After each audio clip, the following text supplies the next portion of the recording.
Vora els rius de Babilòn, allà hi vàrem seure i vam plorar, tot recordant Sion. Vora els rius de Babilòn, allà hi vàrem seure i vam plorar, tot recordant Sion. Bona tarda. Avui des de la biblioteca volem contribuir a les festes de Nadal, de Cap d'Any i especialment de Reis, recomanant-vos tota una sèrie de novetats que podeu trobar aquí a la biblioteca. Com que són unes festes especialment familiars i dedicades a tot tipus d'edats, també hi trobareu un ampli ventall de possibilitats que van des del 0 fins als 100 anys. La meva proposta és aquesta, el nas 365 de l'home dels nassos.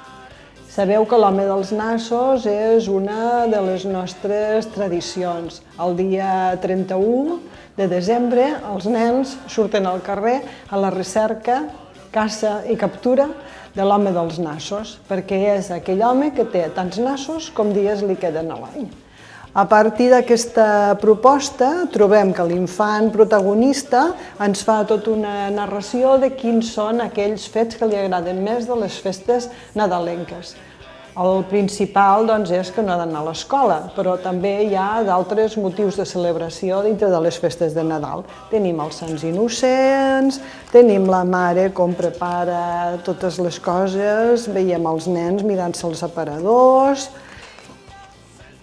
els veiem alimentant el tió, ben tapadet amb una flaçada, per arribar finalment a la recerca de l'home dels nassos. Si el troba, no el troba i què passa, ja ho descobrireu tot llegint el llibre.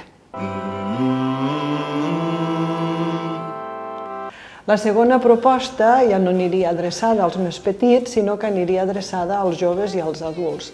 Ara que la literatura russa torna a estar de moda i estem recuperant autors clàssics, com per exemple Tolstoi, és un bon moment per a recuperar aquesta història de Nikolai Gogol, que parla de Nochebuena, la nit de Nadal.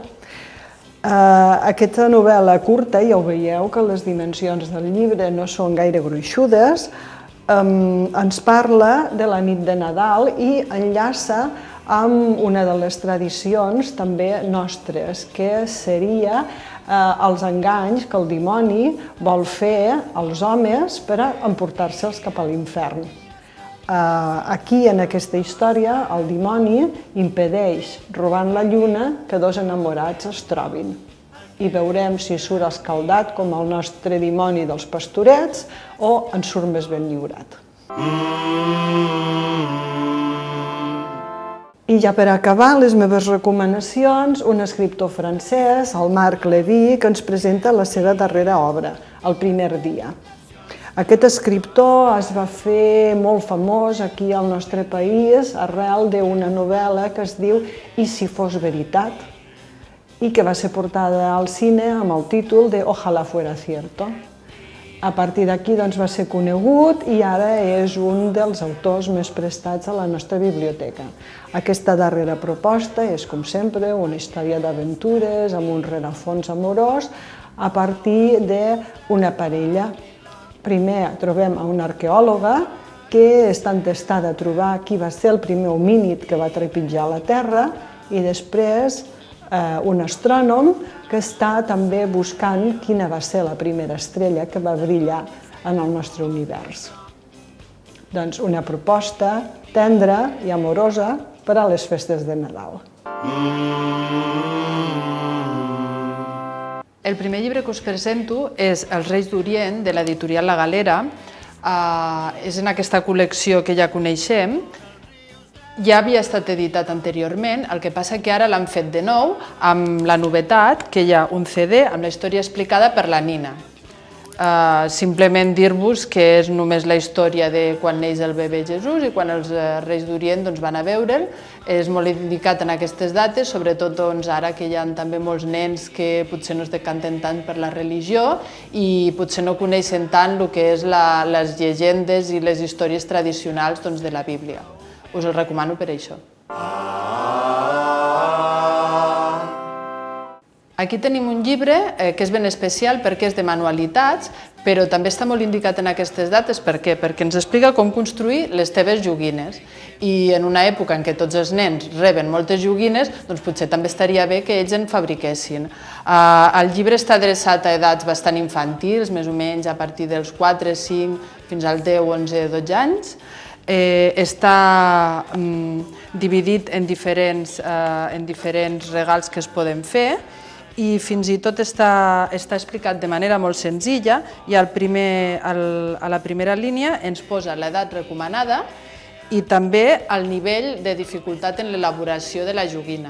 Normalment són joguines tradicionals de diferents llocs del món i també que es poden fer amb elements de reciclatge que tots tenim per casa. L'últim llibre que us vull recomanar és aquest, el gran llibre dels contes de Nadal. És un recull de contes que, com bé indica, és una selecció que se n'ha fet a proposta dels editors dels que ells consideren els millors contes de l'etapa nadalenca.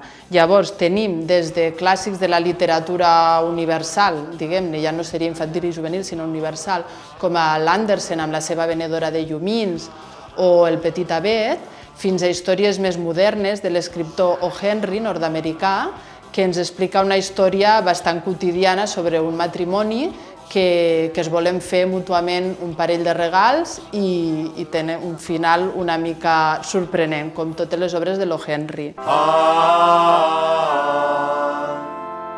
Hola, jo us volia recomanar aquest llibre que es diu Les figures del pessebre, de l'editorial Barcanova, i està en la col·lecció El bosc de colors. És un llibre que m'ha agradat, una mica és per nens, sobretot que comencen a llegir, té lletra de pal i molt poc text, de manera que els que tenen 5 anys els és molt fàcil de començar a llegir per aquest tipus de llibres.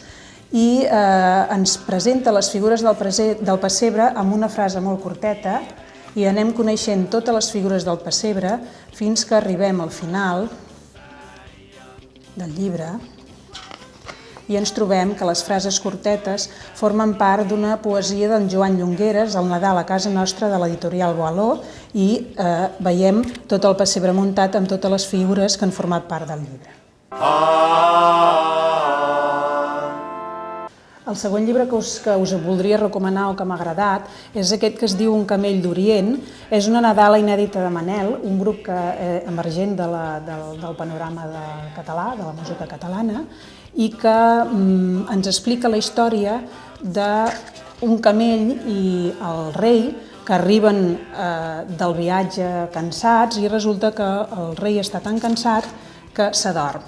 I com que s'adorm, li toca fer tota la feina de repartir els regals i entrar a les cases al camell. Al final del llibre resulta que el rei es desperta i no se n'adona de res perquè li pregunta on som i el camell li diu no pateixi, majestat, que la feina ja està feta, vostè continuï dormint. I així s'acaba la història, que és una història molt simpàtica, molt actual, i que, a més, el llibre inclou el que és la il·lustració amb el text i un CD d'acompanyament amb la cançó. El tercer llibre que us volia recomanar és aquest que es diu El caganer. És un llibre escrit per l'Anna Canyelles i il·lustrat per la Roser Calafell, de l'editorial Galera. M'ha agradat força, sobretot per les il·lustracions. Té unes il·lustracions molt divertides que ens expliquen el que podia haver estat la història del caganer. Resulta que és un nen que es prepara amb la seva mare per sortir a adorar el nen Jesús i amb les presses la seva mare no li fa cas i ell, el pobre, té ganes d'anar al vàter, però la seva mare no li fa cas i no el deixa anar. I llavors, quan ja són al carrer, li diu, mama, és que no puc més, doncs què et passa, Manelic? Doncs resulta que és que m'estic fent caca. Diu, ja no m'ho podies haver dit abans, quan érem a casa, diu, és que no m'has fet cas. Llavors resulta que el caganer ha de fer les seves necessitats en un racó del camí i per això, al final, tenim la tradició els catalans de posar un caganer en un raconet del pessebre. Aquests són els llibres que us hem recomanat. Esperem que us agradin i que els gaudiu durant aquestes vacances. Que passeu unes bones festes. Vora els rius de Babylon, allà, hi varen seure i vam